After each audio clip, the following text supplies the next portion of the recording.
अगर आपने इस ड्रामा के पिछले पार्ट नहीं देखे तो पहले आप उन्हें देख लें। अगर आपको ड्रामा की एक्सप्लेनेशन अच्छी लगे तो वीडियो को लाइक कर दीजिए और मेरे चैनल को सब्सक्राइब कर दीजिए, जिससे आपको ऐसी ही इंटरेस्टिंग वीडियोस की नोटिफिकेशन मिलते रहें। नियान बीच पर बैठकर ड्राइंग बना रही थी। वहाँ उसका गोंग फैमिली के बॉडीगार्ड्स अच्छे से ध्यान रख रहे हैं। वो खुश नहीं है पर वो वहाँ से भाग भी नहीं सकती। गोंगियो अपनी मॉम के पास पहुँचता है। वो अपनी फ्रेंड्स के साथ बैठकर गप्पे शप्पे लड़ा रही थी। गोंगियो को देखकर वो अपनी फ्रेंड्स को जाने को कहती हैं और पूछती हैं, बताओ तुम इतने परेशान क्यों हो। गोंगियो डायरेक्टली पूछता है, नियान कहाँ है। मॉम, मुझे नहीं पता। गोंगियो, ऑब्वियसली आपको ही पता होगा क्योंकि आपको ये पता चल गया था कि वो बच्चा मेरा है।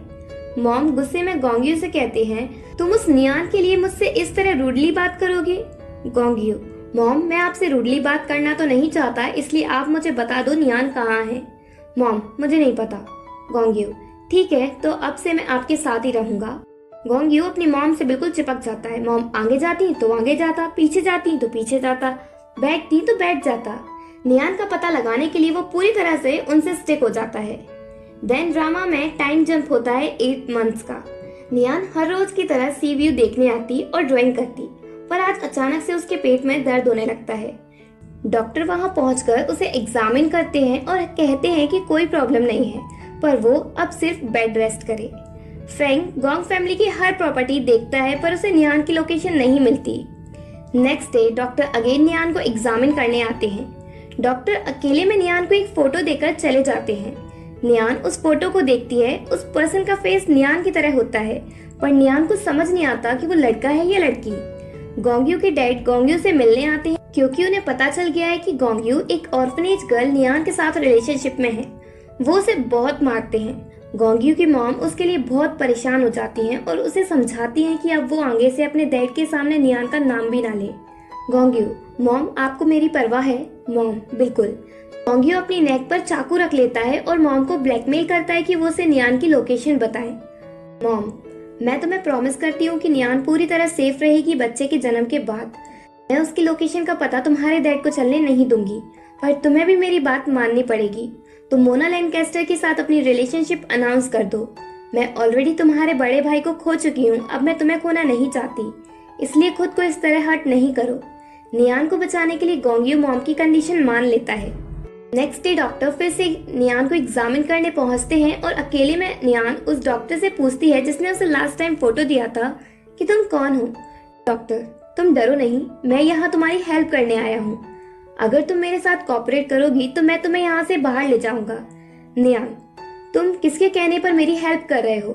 डॉक्टर, ये मैं तुम्हें नहीं बता सकता, बस मैं इतना बता सकता हूँ, कल मैंने तुम्हें जो फोटो दी थी वो तुम्हारा जुड़वा भाई है, शी फैमिली का सन। नियान, तो वो ट्विन ब्रदर है, सिस्टर नहीं। डॉक्टर, हाँ, वो बचपन से ही डेलिकेट होने की वजह से लड़कियों की तरह ड्रेसअप होता। नियान, तुम्हारा लास्ट नेम शी है। और नियान, मैं तुम्हें यहाँ से ले चलता हूँ। नियान वहाँ से भागने से मना कर देती है क्योंकि वो अपने बच्चे की लाइफ रिस्क में डालना नहीं चाहती। तभी रूम में दूसरे डॉक्टर आ जाते हैं तो वो डॉक्टर कुछ नहीं कहते और वहाँ से चले जाते हैं। देन वो डॉक्टर चिंचू को कॉल करता है और कहता है, नियान अपने बच्चे को जन्म यही गोंग फैमिली हाउस में देना चाहती है। अब मैं क्या करूँ। चिंचू, तुम कुछ नहीं करो, तुम और शी फैमिली नियान के लिए स्ट्रेंजर हो, इसलिए वो तुम पर बिलीव नहीं करेगी, इसलिए मैं पर्सनली नियान के पास जाऊंगा। रात के टाइम नियान नर्स को बात करते हुए सुनती है कि आज ही गोंगियो मोना लैनकास्टर के साथ अपनी रिलेशनशिप अनाउंस करने वाला है। नियान अपसेट हो जाती है और उसे लगता है कि अब गोंगियो उसे भूल गया है क्योंकि उनके ब्रेकअप को काफी टाइम हो चुका है। तभी अचानक से नियान के पेन शुरू हो जाता है। जल्दी से डॉक्टर्स नियान के पास पहुंचते हैं। उसकी डिलीवरी का टाइम आ जाता है। नियान के बेहोश होने से पहले डॉक्टर्स के क्लॉथ पहनकर चिंचू भी उसके पास आता है और कहता है, मैं तुम्हें वापस घर ले जाने आया हूँ। और फिर नियान बेहोश हो जाती है। इधर गोंगियो को जैसे ही नियान की लोकेशन पता चलती है वो अपनी रिलेशनशिप अनाउंस करने की पार्टी छोड़कर नियान के पास जाने के लिए भागता है। फेंग, गोंगियो अगर तुम अंदर सब कुछ ऐसा ही छोड़कर भाग जाओगे तो प्रॉब्लम हो जाएगी। गोंगियो, वो सारा नाटक मैंने नियान की लोकेशन पता करने के लिए किया और अब मुझे लोकेशन पता चल चुकी है, तुम जल्दी से नियान के पास चलो। गोंगियो फेंग और अपने बॉडीगार्ड्स के साथ उस जगह पर पहुंचता है। वहां उन्हें नियान नहीं मिलती पर कुछ डॉक्टर्स और बॉडीगार्ड्स की डेड बॉडी मिलती है।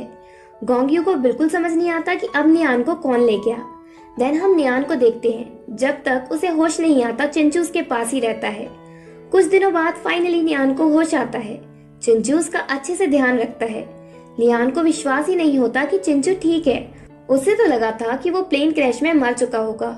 वो उसे सही देखकर बहुत खुश होती है। चिंचू नियान से माफी मांगता है क्योंकि वो गोंग फैमिली से नियान का सन बचा नहीं पाया। उसके बर्थ के बाद गोंगयू की मॉम का असिस्टेंट सन को ले जाता है। नियान उससे कुछ नहीं कहती क्योंकि उसे पहले से ही पता था कि यही होने वाला है। देन नियान चिंचू से शी फैमिली के बारे में पूछती है। चिंचू बताता है जब तुम्हारी मॉम की डिलीवरी हुई तो उन्होंने ट्विंस को जन्म दिया, पर ये बात तुम्हारी मॉम को पता नहीं थी क्योंकि जिस नर्स ने उनकी डिलीवरी कराई उसने तुम्हें शीदी की फैमिली में पैसों के लिए बेच दिया और तुम्हारी मॉम को बताया कि उनके सिर्फ सन हुआ है।